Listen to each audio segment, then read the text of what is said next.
Laila, Konghe Fat Choi, Happy Lunar New Year. It's the first day of the Year of the Water Dragon. What's in store for us? Predictions as Kababayan LA starts right now.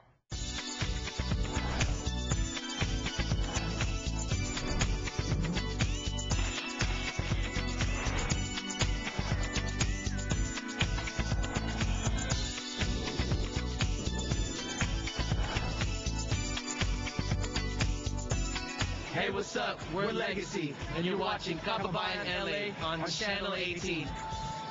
Yes, we're not just celebrating Lunar New Year here today on the show. We're also celebrating Filipino and Asian American pride. Nangunguna na po dyan ang Legacy Music. Sila po ang backup singers ni Justin Bieber. And we have updates for you from them this afternoon on the show. Pero bago ang lahat, speaking of updates, ito naman po ang mga balita.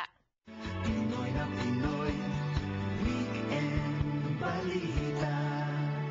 Ronnie Ligo, Editor-in-Chief of Midweek and Weekend Balita. First of all, congratulations. Successful event last Saturday, Sining para sa Bayan. Oo, no. Janelle, actually gusto namin magpasalamat sa iyo at saka yung co-host na si Bernardo. At ngayon mukhang Justin Bieber fan na yata ako ngayon. Ayan. Mabuti naman.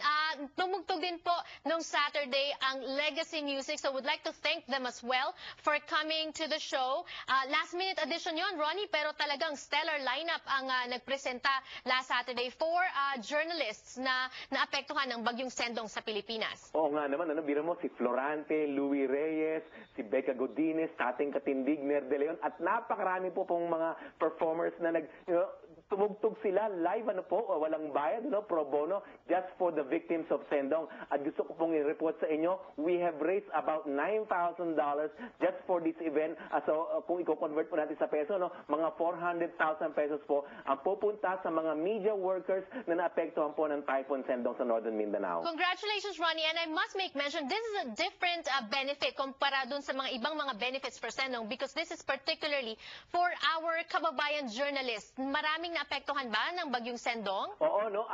Nung ang report ng huli namin na nakuha is at least mga 36 individual members of the working press po, at of course pati yung kanilang mga pamilya. Yung mayroon pong mga dalawa yata na namatay, at mga belongings nila, of course nawala po lahat yan, na agos po yan. Ang mga mahirap po rito kahit na sila ay mismong nawalan ng mga kanilang belongings, nagko-cover pa ho yung iba. Meron naman dyan mga ibang miyembro natin sa makasama sa hanap buhay, hindi niya alam kung magko-cover siya kasi siya mismo, she was thinking how to survive that calamity. The perils of the job, ika nga na pinag-usapan namin dito ni Nympha Rueda. Nympha plays an important role kasi siya ba ang leader ngayon ng Filipino-American Press Group? Actually, wala namang particular na grupo ito, Iba't iba ito, collaboration of different Filipino-American media groups dito sa Los Angeles, At nagkasama-sama kami just for this cause kasi nga talagang tutulungan natin yung mga naapektuhan na kababayan natin at mga kasama sa hanap buhay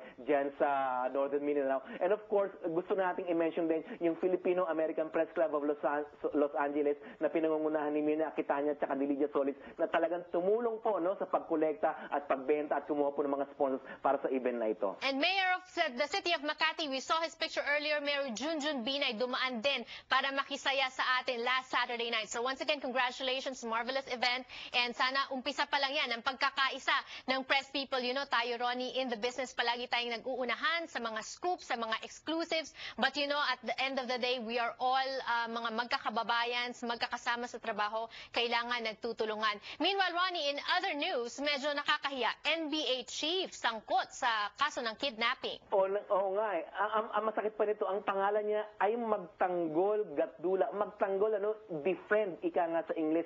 Tapos siya mismo ang ating chief ng NBI National Bureau of Investigation, ika nga FBI dito, sa Amerika. Siya mismo mukhang nalig sa kidnapping ng isang Japanese national na tumatakbo sa mga gangsters sa Japan. Eto, nasa Pilipinas, mukhang kinidnap nila, mukhang kinuhanan pa pa raw in-extort pa raw itong babae na ito. Mukhang nung na-interview, lumalabas na ang mismong baka isa sa mga mastermind o isa sa mga involved nga rito ay yung ating chief ng NBI, si Magtanggol Gatdula. At alam naman natin, siya ay appointee ni Presidente Noynoy Aquino. He is a PMA graduate, Philippine Military Academy, at nag-train po yan sa FBI dito sa Amerika. Okay, very quickly, Ronnie, we don't have time anymore. Napatunayan na ba na siya o sangkot pa lang? And at the same time, he was already sacked, relieved of his duties? Ito nga mukhang ang recommendation na nga ni Justice Secretary Leila de Lima is tanggalin nga itong si NBI chief. Of course, it will go through a justice system, a process kung talagang siya nga ay involved dito. Pero as far as initial report is concerned, mukhang siya nga ay involved at kailangan magkaroon dito ng masugid na investigasyon. At marami pa pong balita sa Midweek at Weekend Balita. Also sa US Asian Post, ang panibagong broadsheet product ng Balita Media Inc. Also their website. Check them out. Check out the website. Palagi pong bago ang mga balita dyan. www.balita.com. Thank you so much, Ronnie, and more power to you. Maraming salamat po sa inyo. That was Ronnie Ligo, Editor-in-Chief of Midweek and Weekend Balita. When we return on Kababayan LA, Happy Lunar New Year, Year of the Water Dragon. Sino nga ba ang swerte? Don't go away. Hey, what's up, guys? It's Monica from the Schoolgirls, and you're watching Kababayan LA.